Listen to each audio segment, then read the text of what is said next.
Chapter 8.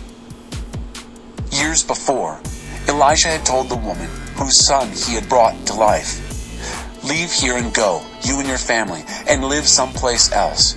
God has ordered a famine in the land. It will last for 7 years." The woman did what the holy man told her and left. She and her family lived as aliens in the country of Philistia for 7 years. Then, when the 7 years were up, the woman and her family came back. She went directly to the king and asked for her home and farm. The king was talking with Gehazi, servant to the holy man, saying, "Tell me some stories of the great things Elisha did." It so happened that as he was telling the king the story of the dead person brought back to life, the woman whose son was brought to life showed up asking for her home and farm. Gehazi said, "My master, the king, this is the woman, and this is her son whom Elisha brought back to life." The king wanted to know all about it, and so she told him the story. The king assigned an officer to take care of her, saying, "Make sure she gets everything back that's hers, plus all profits from the farm from the time she left until now." Elisha traveled to Damascus. Ben-Hadad, king of Aram, was sick at the time. He was told, "The holy man is in town." The king ordered Hazael, "Take a gift with you and go meet the holy man. Ask God through him, 'Am I going to recover from this sickness?'" Hazael went and met with Elisha. He brought with him every choice thing he could think of from Damascus, 40 camel loads of items. When he arrived, he stood before Elisha and said, "Your son, Ben-Hadad, king of Aram, sent me here to ask you, 'Am I going to recover from this sickness?'" Elisha answered, "Go and tell him, 'Don't worry, you'll live.' The fact is, though, God showed me that he's doomed to die." Elisha then stared hard at Hazael, reading his heart. Hazael felt exposed and dropped his eyes. Then the holy man wept. Hazael said, "Why does my master weep?" "Because," said Elisha, "I know what you're going to do to the children of Israel. Burn down their forts, murder their youth, smash their babies, rip open their pregnant women." Hazael said, "Am I a mongrel dog that I do such a horrible thing?"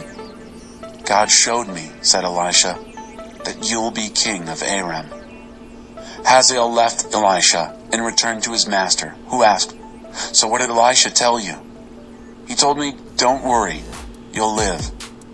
But the very next day, someone took a heavy quilt, soaked it in water, covered the king's face, and suffocated him. Now Hazael was king. Jehoram of Judah. In the 5th year of the reign of Joram, son of Ahab, king of Israel, Jehoram, son of Jehoshaphat, king of Judah, became king. He was 32 years old when he began his rule, and he was king for 8 years in Jerusalem. He copied the way of life of the kings of Israel, marrying into the Ahab family and continuing the Ahab line of sin. From God's point of view, an evil man living an evil life. But despite that, because of his servant David, God was not ready to destroy Judah. He had, after all, promised to keep a lamp burning through David's descendants. During Jehoram's reign, Edom revolted against Judah's rule and set up their own king. Jehoram responded by taking his army of chariots to Zair. Edom surrounded him, but in the middle of the night, he and his charioteers broke through the lines and hit Edom hard. But his infantry deserted him. Edom continues in revolt against Judah right up to the present. Even little Libnah revolted at that time. The rest of the life and times of Jehoram, the record of his rule, is written in the Chronicles of the Kings of Judah. Jehoram died and was buried in the family grave in the city of David. His son Ahaziah succeeded him as king. Ahaziah of Judah. In the 12th year of the reign of Joram, son of Ahab, king of Israel, Ahaziah, son of Jehoram, king of Judah, began his reign. Ahaziah was 22 years old when he became king. He ruled only a year in Jerusalem. His mother was Athaliah, granddaughter of Omri, king of Israel. He lived and ruled just like the Ahab family had done, continuing the same evil in God's sight line of sin, related by both marriage and sin to the Ahab clan. He joined Joram, son of Ahab, king of Israel, in a war against Hazael, king of Aram, at Ramoth Gilead. The archers wounded Joram. Joram pulled back to Jezreel to convalesce from the injuries he had received in the fight with Hazael. Ahaziah, son of Jehoram, king of Judah, paid a visit to Joram, son of Ahab, on his sickbed in Jezreel.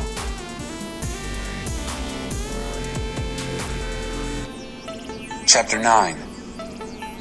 Jehu of Israel.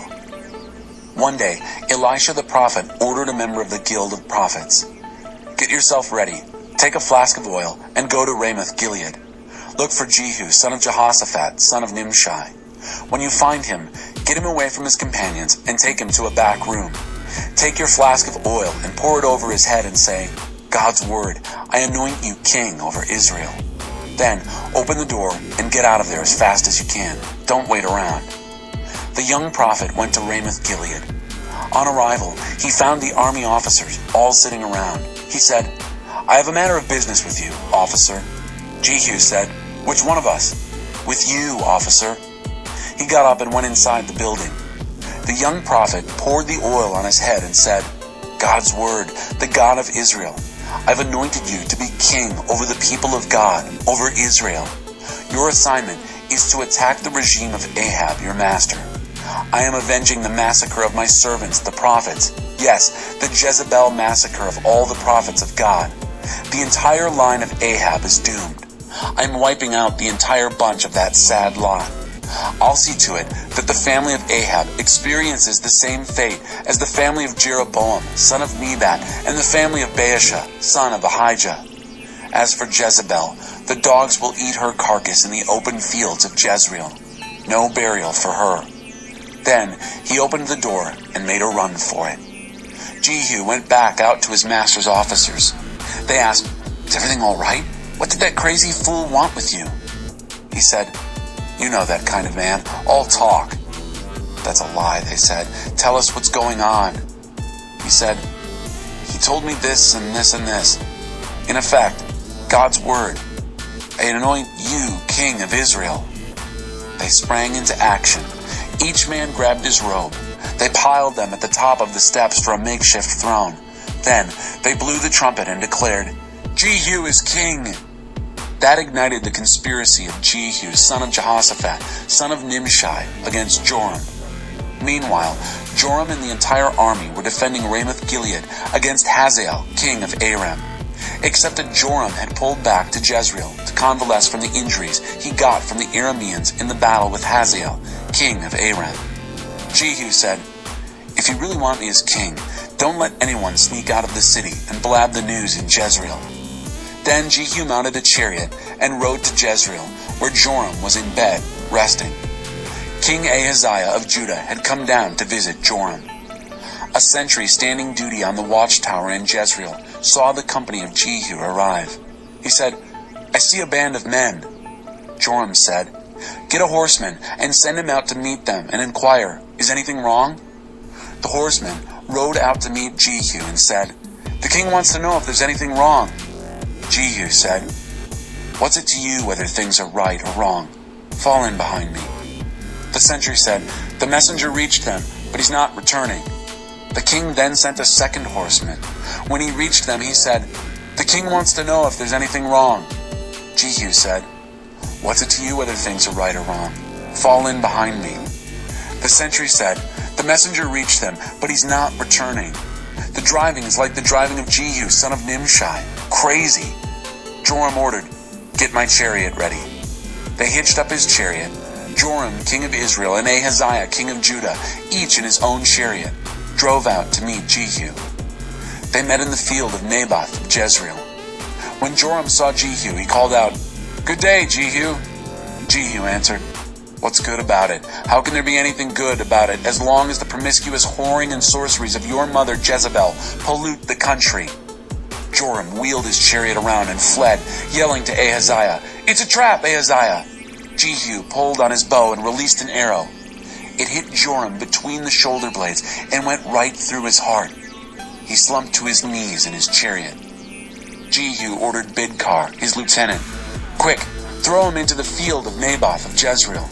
Remember when you and I were driving our chariots behind Ahab his father? That's when God pronounced this doom upon him. As surely as I saw the blood of murdered Naboth and his sons yesterday, You'll pay for it on this exact piece of ground, God's word. So take him and throw him out in the field, God's instructions carried out to the letter. Ahaziah, king of Judah, saw what was going on and made his escape on the road towards Beth-Hagen. Jehu chased him, yelling out, "Get him too!" Jehu's troops shot and wounded him in his chariot on the hill up to Gur, near Ibleam. He was able to make it as far as Megiddo. There, he died. His aides drove on to Jerusalem. They buried him in the family plot in the city of David. In the 11th year of the reign of Joram, son of Ahab, Ahaziah had become king of Judah. When Jezebel heard that Jehu had arrived in Jezreel, she made herself up, put on eyeshadow and arranged her hair, and posed seductively at the window. When Jehu came through the city gate, she called down, "So, how are things, Zimri, you dashing king killer?" Jehu looked up at the window and called, "Is there anybody up there on my side?" 2 or 3 palace eunuchs looked out. He ordered, "Throw her down." They threw her out the window. Her blood spattered the wall and the horses, and Jehu trampled her under his horse's hooves. Then Jehu went inside and ate his lunch. During lunch, he gave orders. "Take care of that damned woman. Give her a decent burial. She is, after all, a king's daughter." They went out to bury her, but there was nothing left of her but skull, feet, and hands. They came back and told Jehu. He said, "It's God's word, the word spoken by Elijah the Tishbite. In the field of Jezreel, dogs will eat Jezebel. The body of Jezebel will be like dog droppings on the ground in Jezreel. Old friends and lovers will say, 'I wonder, is this Jezebel?'